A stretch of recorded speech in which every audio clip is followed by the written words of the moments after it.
Praise the Lord. കൊരിന്ത്യർക്ക് എഴുതിയ 2-ാം ലേഖനം 4-ാം അധ്യായം 16-ാമത്തെ വാക്യത്തിൽ, അതുകൊണ്ട് ഞങ്ങൾ അധൈര്യപ്പെടാതെ ഞങ്ങളുടെ പുറമേയുള്ള മനുഷ്യൻ ക്ഷയിച്ചു പോകുന്നുവെങ്കിലും ഞങ്ങളുടെ അകമേയുള്ളവൻ നാൾക്ക് നാൾ പുതുക്കം പ്രാപിക്കുന്നു. ഹല്ലേലൂയ. ദൈവത്തിൻ്റെ തിരുവചനം, ഈ തിരുവചനത്തിൽ ആദ്യം മുതൽ അവസാനം വരെ നാം ധ്യാനിക്കുമ്പോൾ മനസ്സിലാകുന്നൊരു കാര്യമുണ്ട്. ഈ തിരുവചനം ഹല്ലേലൂയ വ്യക്തികളെക്കുറിച്ച് പറയുമ്പോൾ അത് അകത്തെ മനുഷ്യനെക്കുറിച്ച് സംസാരിക്കുന്നു. തിരുവചനത്തിലെ ഓരോ വാക്യങ്ങളും ഓരോ പുസ്തകങ്ങളും അകത്തെ മനുഷ്യൻ്റെ ശുദ്ധീകരണത്തെക്കുറിച്ച്, അകത്തെ മനുഷ്യൻ്റെ രക്ഷയെക്കുറിച്ച് വെളിപ്പെടുത്തുന്നു. ആദ്യ മനുഷ്യനായ ആദാമിനെ ഹവ്വയും ദൈവം സൃഷ്ടിച്ചു. ഹല്ലേലൂയ. ഉൽപ്പത്തി പുസ്തകം 2-ാം അധ്യായം അതിൻ്റെ 7-ാമത്തെ വാക്യത്തിൽ ഇങ്ങനെ പറയുന്നു, യഹോവയായ ദൈവം നിലത്തെ പൊടി കൊണ്ട് മനുഷ്യനെ നിർമ്മിച്ചിട്ട് അവൻ്റെ മൂക്കിൽ ജീവശ്വാസം ഊതി മനുഷ്യൻ ജീവനുള്ള ദേഹിയായി മാറി. പ്രിയരെ, നാം ഒന്നും മനസ്സിലാക്കേണ്ട കാര്യമുണ്ട്. മനുഷ്യൻ ജീവനുള്ള ദേഹിയാണ്. ഹല്ലേലൂയ. മനുഷ്യൻ മനുഷ്യനാണ്. മനുഷ്യൻ ഒരു ആത്മജീവിയാണ്. അവൻ്റെ പുറത്തെ ഈ കൂടാരമല്ല യഥാർത്ഥ മനുഷ്യൻ. യഥാർത്ഥ മനുഷ്യൻ അകത്തെ മനുഷ്യനാണ്. എന്നാൽ ഹല്ലേലൂയ, ഉൽപ്പത്തി പുസ്തകം 6-ാം അധ്യായത്തിൽ ഹല്ലേലൂയ അവിടെ പറയുന്നത്, ഞാൻ ഈ മനുഷ്യനെ ഉണ്ടാക്കുകൊണ്ട് അനുതപിക്കുന്നു, ദുഃഖിക്കുന്നു. ദൈവത്തിൻ്റെ പുത്രന്മാർ മനുഷ്യരുടെ പുത്രിമാരെ സൗന്ദര്യമുള്ളവരെന്ന് കണ്ടിട്ട് തങ്ങൾക്ക് ബോധിച്ച ഏവരെയും ഭാര്യമാരായി എടുത്തു. അതുകൊണ്ട് കർത്താവ് അവരെ ഓർത്ത് ദുഃഖിക്കുന്നു. എന്നിട്ട് കർത്താവ് പറയുക, മനുഷ്യനിൽ എൻ്റെ ആത്മാവ് സദാകാലവും വാദിച്ചു കൊണ്ടിരിക്കുകയില്ല, അവൻ ജഡം തന്നെയല്ലോ. ഹല്ലേലൂയ. ആത്മമനുഷ്യനായി സൃഷ്ടിക്കപ്പെട്ട ആ മനുഷ്യൻ ഇന്ന് ഹല്ലേലൂയ ഒരു ജഡം മാത്രമേ ഉള്ളൂ എന്ന ചിന്തയോടെ ജീവിക്കുക. അതായത്, എനിക്കൊരു നിത്യതയുണ്ട്, എനിക്കൊരു ആത്മാവുണ്ട്, എനിക്കൊരു നിത്യജീവനുണ്ട്, എൻ്റെ ഉടമസ്ഥൻ്റെ, എൻ്റെ ഉടയവൻ്റെ കൂടെ, എൻ്റെ അപ്പൻ്റെ കൂടെ എനിക്ക് വാഴണം. ഈ ചിന്തയില്ലാതെ, എനിക്കൊരു നിത്യതയുണ്ടെന്നുള്ള ചിന്തയില്ലാത്ത മനുഷ്യനായി ഇന്നത്തെ മനുഷ്യൻ മാറി. ഹല്ലേലൂയ. അന്നത്തെ മനുഷ്യൻ മാത്രമല്ല, ഇന്നും അത് തന്നെയാണ് നാം കണ്ടുകൊണ്ടിരിക്കുന്നത്. ജഡത്തിൻ്റെ സുഖങ്ങൾ തേടി ഇന്നത്തെ സുഖങ്ങൾക്ക് വേണ്ടി മാത്രം ജീവിക്കുന്നവൻ, ഇന്നത്തെ രസങ്ങൾക്ക് വേണ്ടി മാത്രം ജീവിക്കുന്ന മനുഷ്യൻ. എന്തു ചെയ്താലും എൻ്റെ ജഡം രസിക്കണം, ആർക്ക് എന്തു സംഭവിച്ചാലും എൻ്റെ ജഡം രസത്തിൽ അല്ലെങ്കിൽ സന്തോഷിക്കുകയും സുഖിക്കുകയും ചെയ്യണം. ഇതാണ് ഇന്നത്തെ മനുഷ്യൻ്റെ പ്രത്യേകത. അന്നും അത് തന്നെയായിരുന്നു. ജഡം മാത്രമേ ഉള്ളൂ എന്ന് ചിന്തിക്കുന്ന മനുഷ്യൻ, ആത്മാവിനെക്കുറിച്ച് ചിന്തയില്ലാത്ത, അകമേയുള്ള മനുഷ്യനെക്കുറിച്ച് ചിന്തയില്ലാത്ത ഹല്ലേലൂയ ഒരു മനുഷ്യ സമൂഹത്തെക്കുറിച്ച് അവിടെ പറയുകയാണ്. കർത്താവ് പറഞ്ഞു, പാപം ചെയ്യുന്ന ദേഹി മരിക്കും. ആദാം പാപം ചെയ്തു, നമുക്കറിയാം. പാപം ചെയ്യുന്ന ദേഹി മരിച്ചു. ഹല്ലേലൂയ. ആത്മമനുഷ്യൻ ദൈവത്തിന് മരിച്ചവനായി തീർന്നു. ദൈവത്തിന് മരിച്ചവൻ ലോകത്തിന് ജീവിക്കുന്നുണ്ട്, ടിപ്പ് ടോപ്പ് ആയിരിക്കാം, ഹല്ലേലൂയ, എല്ലാ കാര്യങ്ങളിലും ഓക്കെ ആയിരിക്കും. പക്ഷേ ആത്മമനുഷ്യൻ ദൈവത്തിന് മരിച്ചു കഴിഞ്ഞു. പാപം ചെയ്യുന്ന ദേഹി മരിച്ചു. പാപത്തിൻ്റെ ശമ്പളം മരണമായി അവൻ്റെ ഉള്ളിൽ കിടക്കുകയാണ്. അത് ഹല്ലേലൂയ ആ മരണം അവനെ പിന്തുടരുന്നു. സ്തോത്രം ചെയ്യുന്നു. പാപം ചെയ്യുന്നവനെ മരണം പിന്തുടരും. ആമേൻ. അപ്പോൾ പാപം ചെയ്യുന്ന ദേഹി മരിക്കും എന്നുള്ള കർത്താവിൻ്റെ ആ കൽപ്പന, ആ ഹല്ലേലൂയ, അത് യേശു കർത്താവ് തന്നെ ഹല്ലേലൂയ ഭൂമിയിലേക്ക് ഇറങ്ങി വന്ന് കാൽവരി ക്രൂശിൽ അതിന് ഹല്ലേലൂയ നിവർത്തി വരുത്തി. ആമേൻ. അവനിൽ വിശ്വസിക്കുന്നവൻ പാപനിമിത്തം ഇനി മരിക്കേണ്ടി വരികയില്ല. ഹല്ലേലൂയ. പാപത്തിൻ്റെ ശമ്പളമായ മരണം കർത്താവ് തൻ്റെ ശരീരത്തിൽ ഏറ്റെടുത്തു. പാപജഡത്തിന് ശിക്ഷ വിധിച്ചു. ഹല്ലേലൂയ. അതുകൊണ്ട് അവനിൽ വിശ്വസിക്കുന്ന ഒരുത്തനും ഹല്ലേലൂയ പാപം നിമിത്തം മരിക്കേണ്ടി വരികയില്ല. ആമേൻ. അപ്പോൾ കർത്താവ് ഹല്ലേലൂയ തിരുവചനത്തിലുടനീളം നമ്മെ ഓർപ്പിക്കുന്ന ഒരു കാര്യമുണ്ട്. അകത്തെ മനുഷ്യൻ ശുദ്ധീകരണം പ്രാപിക്കണം. മടങ്ങി വരിക. ഇസ്രായേലിനോട് പറയുക, മടങ്ങി വരിക. ആരോട് അവൻ പറയുന്നത്? ആ ശരീരങ്ങളോടല്ല, അല്ലെങ്കിൽ ആത്മമനുഷ്യനോട് പറയുക, മടങ്ങി വരിക. നിങ്ങൾ എന്നിൽ നിന്ന് അകന്നുപോയി, നിങ്ങൾ പാപം ചെയ്തു, നിങ്ങൾ ദൂരത്തായിരിക്കുന്നു, നിങ്ങൾ മടങ്ങി വരണം, പുതുക്കം പ്രാപിക്കണം.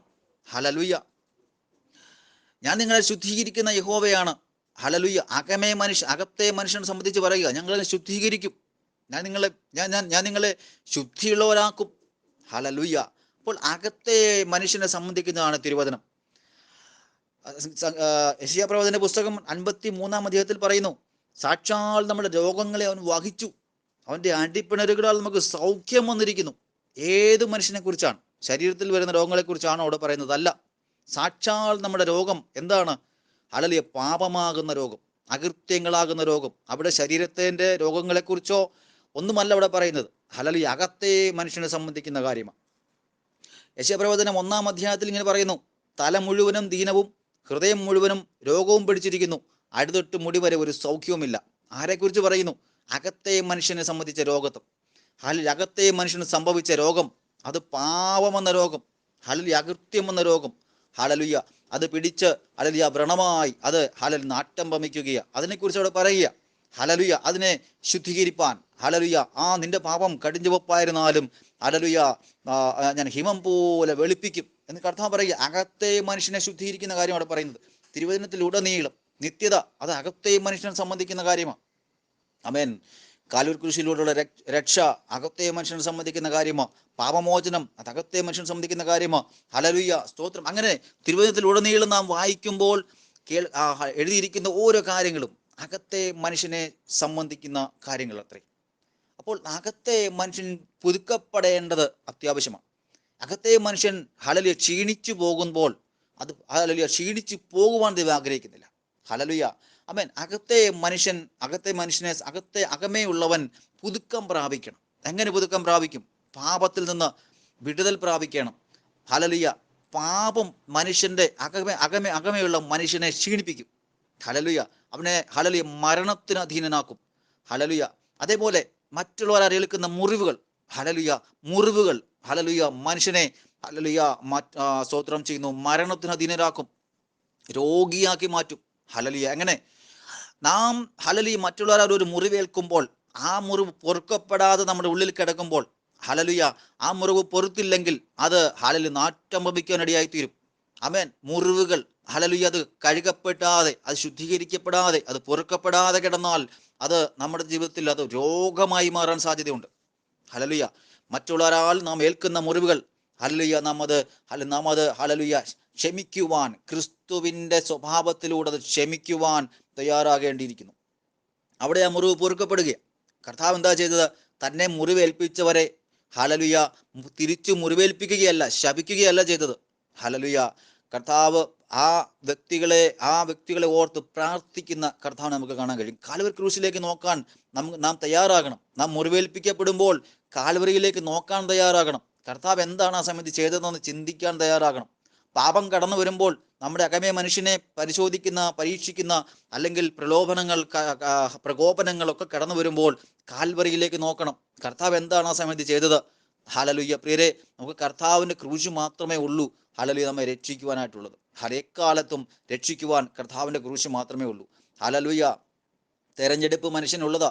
ഹല്ലേലൂയ, കാൽവരി ക്രൂശിൽ ഹല്ലേലൂയ മാംസപിണ്ഡം പോലെ രക്തമൊലിപ്പിച്ച് കിടക്കുന്ന ഹല്ലേലൂയ ആ കർത്താവിനെ നോക്കുമ്പോൾ നമുക്ക് എങ്ങനെ പാപം ചെയ്യാൻ കഴിയും? പാപത്തിലേക്ക് തിരിയാൻ കഴിയും? പാപം തിരഞ്ഞെടുക്കാൻ കഴിയും? ഹല്ലേലൂയ, ജഡത്തെ ഹല്ലേലൂയ സ്തോത്രം. ആമേൻ. ഈ ജഡത്തിന്റെ രസങ്ങൾ ഹല്ലേലൂയ അകമേ മനുഷ്യനെ പുഷ്ടിപ്പെടുത്തുന്നില്ല. ഹല്ലേലൂയ, ജഡത്തിന്റെ ഇച്ഛയ്ക്കനുസരിച്ച് മുമ്പോട്ട് നീങ്ങുമ്പോൾ അകമയുള്ള മനുഷ്യൻ മരിച്ചു പോകുകയാണ്. ധനവാനായ മനുഷ്യനെ കുറിച്ച് ലൂക്കോസിന്റെ സുവിശേഷത്തിൽ പറയുന്നു. ഹല്ലേലൂയ, ലൂക്കോസിന്റെ സുവിശേഷത്തിൽ പറയുന്നത്, ധനവാനായ ഒരു മനുഷ്യനുണ്ടായിരുന്നു. അവൻ ദിനംപ്രതി എന്ത് ചെയ്യുന്നു? സ്തോത്രം സുഖിച്ച് ജീവിച്ചിരുന്നു, ആഡംബരത്തിൽ ജീവിച്ചു. അവൻ കൊലപാതകം ചെയ്തതായിട്ടോ വലിയ പാപപ്രവൃത്തികൾ ചെയ്തതായിട്ടോ എഴുതിയിട്ടില്ല. പക്ഷേ അവൻ അകമേയുള്ള മനുഷ്യൻ, ആത്മമനുഷ്യൻ മരിച്ചവനായിരുന്നു. പുറമേയുള്ള മനുഷ്യൻ പുഷ്ടിയുള്ളതായിരുന്നു, ടിപ് ടോപ്പായിട്ട് നടന്നു. പക്ഷേ എല്ലാ കാര്യങ്ങളും ഓക്കെയാണ്, മനുഷ്യൻ നോക്കുമ്പോൾ എല്ലാം ഓക്കെയാണ്. പക്ഷെ അകമയുള്ള മനുഷ്യൻ മരിച്ചുപോയി. സ്തോത്രം ചെയ്യുന്നു. ഹല്ലേലൂയ, ലാസറിന്റെ ശരീരം അകമയുള്ള മനുഷ്യൻ അല്ലെങ്കിൽ പുറമേയുള്ള മനുഷ്യൻ, അവന് പുഷ്ടിയില്ലായിരുന്നു, പക്ഷേ അവന് ആരോഗ്യമില്ലായിരുന്നു, ഒരു രോഗമായിരുന്നു. പക്ഷേ അവൻ്റെ അകമയുള്ള മനുഷ്യൻ പുഷ്ടിയുള്ളതായിരുന്നു എന്ന് തിരുവചനം നമ്മെ ഓർപ്പിക്കുന്നു. ഹല്ലേലൂയ. അപ്പോൾ അകമയുള്ളവൻ പുതുക്കം പ്രാപിക്കണം. അലെങ്ങനെ പുതുക്കം പ്രാപിക്കും? കാൽവരി ക്രൂശിലൂടെ. ഹല്ലേലൂയ, സ്തോത്രം. കർത്താവ് ഹല്ലേലൂയ എഫെസ്യർക്ക് എഴുതിയ ലേഖനം 2-ാം അധ്യായത്തിൽ നാം വായിക്കുമ്പോൾ ഇങ്ങനെ വായിക്കുന്നു, അതിക്രമങ്ങളാലും പാപങ്ങളാലും മരിച്ചവരായിരുന്ന നമ്മെ ക്രിസ്തുവിനോടുകൂടി ഉയർപ്പിച്ചു. ഹല്ലേലൂയ. അപ്പോൾ ആ അതിക്രമങ്ങളാലും പാപങ്ങളാലും മരിച്ചവരായിരുന്ന നമ്മുടെ അകത്തെ മനുഷ്യൻ ക്രിസ്തുവിനോട് കൂടെ ക്രിസ്തുവിനോട് കൂടെ ഉയർപ്പിക്കപ്പെടണം. അങ്ങനെ ക്രിസ്തുവിനോട് കൂടി ഉയർപ്പിക്കപ്പെടണമെങ്കിൽ നാം എന്ത് ചെയ്യണം? ക്രിസ്തുവിനോട് കൂടെ ക്രൂശിക്കപ്പെടണം. ഹല്ലേലൂയ. എഫേസ്യർക്ക് ഗലാത്യർക്ക് എഴുതിയ ലേഖനം 2-ാം അധ്യായം അതിൻ്റെ 20-ാമത്തെ വാക്യത്തിൽ പറയുന്നത്, ഞാൻ ക്രിസ്തുവിനോട് കൂടെ ക്രൂശിക്കപ്പെട്ടിരിക്കുന്നു. ഇനി ജീവിക്കുന്നത് ഞാനല്ല, ക്രിസ്തു അത്രേ എന്നിൽ ജീവിക്കുന്നത്. അപ്പൊ ഇല്ലാതെ നമുക്ക് അകത്തെയുള്ള മനുഷ്യനെ പുഷ്ടിപ്പെടുത്താൻ കഴിയില്ല, പുതുക്കാൻ കഴിയില്ല. ക്രിസ്തുവിന്റെ സ്വഭാവം എന്നിൽ വരാതെ നാം ചെയ്യുന്ന ഏത് പ്രവൃത്തിയും അത് നിർജീവ പ്രവൃത്തികളാ. ഹല്ലേലൂയ. നാം ചെയ്യുന്ന പുണ്യപ്രവൃത്തികൾ ക്രിസ്തുവില്ലാതെ ചെയ്യുമ്പോൾ അത് പുണ്യപ്രവൃത്തി അല്ല, അത് നിർജീവ പ്രവൃത്തികളാണെന്ന് കർത്താവ് പറയുക. അതൊക്കെ തീയിലൂടെ ശോധന കഴിക്കുമ്പോൾ വെന്തു പോകും. ഹല്ലേലൂയ. നാം ചെയ്യുന്ന ഓരോ പ്രവൃത്തികളും തീയിലൂടെ ശോധന കഴിക്കും. ഹല്ലേലൂയ. ശോധന കഴിക്കുമ്പോൾ അതൊക്കെ വെന്തു പോകാനിടയായി തീരും. ക്രിസ്തുവില്ലാതെ ചെയ്യുന്ന ഒരു പ്രവൃത്തിയും, ക്രിസ്തുവിന്റെ സ്വഭാവത്തിലല്ലാതെ ചെയ്യുന്ന ഒരു പ്രവൃത്തിയും ഹല്ലേലൂയ നിലനിൽക്കുകയില്ല. അത് തീയിലൂടെ കടത്തി വിടുമ്പോൾ വെന്തുപോകും. ഹല്ലേലൂയ. ആമേൻ. അപ്പോൾ സ്തോത്രം അങ്ങനെ കർത്താവിൻ്റെ അല്ലെങ്കിൽ ക്രിസ്തുവിൻ്റെ ഹല്ലേലൂയ സ്വഭാവം എന്നിലില്ലാതെ ഞാൻ എന്ത് ചെയ്താലും അത് നിർജീവ പ്രവൃത്തികളാണ്. അതുകൊണ്ടൊന്നും ഹല്ലേലൂയ അകത്തെ മനുഷ്യനെ പുതുക്കാൻ കഴിയില്ല. ക്രിസ്തു എന്നിൽ വസിക്കണം. ഹല്ലേലൂയ. ക്രിസ്തു എന്നിൽ വസിക്കണം. ഹല്ലേലൂയ. അപ്പോൾ മാത്രമേ ദിനംതോറും പുതുക്കം പ്രാപിക്കുന്ന അകത്തെ മനുഷ്യനെ നമുക്ക് കാണാൻ കഴിയത്തുള്ളൂ. ഹല്ലേലൂയ. അപ്പോൾ അകത്തെ മനുഷ്യൻ, അകമേയുള്ളവൻ പുതുക്കം പ്രാപിക്കണം. പുറമേയുള്ളവൻ എന്ത് ചെയ്യുന്നു? ക്ഷീണിച്ചു പോകും, ക്ഷയിച്ചു പോകും, രോഗം വരും, കഷ്ടം വരും. പക്ഷേ അകത്തെ മനുഷ്യൻ പുഷ്ടി പ്രാപിക്കും. അകത്തെ മനുഷ്യന് പ്രായമുണ്ടോ? ഒരിക്കലുമില്ല. അകത്തെ മനുഷ്യന് പ്രായമില്ല. ഹല്ലേലൂയ. പ്രായത്തിന്റെ ലിമിറ്റ് ഇല്ല. ഹല്ലേലൂയ. സ്തോത്രം ചെയ്യുന്നു.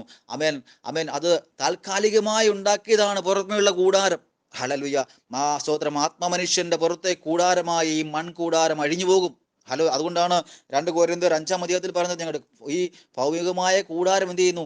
അഴിഞ്ഞു പോകും. ഹല്ലേലൂയ. അഴിയാത്തൊരു കൂടാരം, ഒരു വീട് ഞങ്ങൾക്കുണ്ട്. ഹല്ലേലൂയ. അതിനുവേണ്ടി ഞങ്ങൾ ഞരങ്ങി കാത്തിരിക്കുന്നു എന്നാണ് പൗലോസ് പറയുന്നത്. അതിനുവേണ്ടി ഞങ്ങൾ ഞരങ്ങിക്കൊണ്ടിരിക്കുന്ന പ്രത്യാശ നമുക്കുണ്ടോ?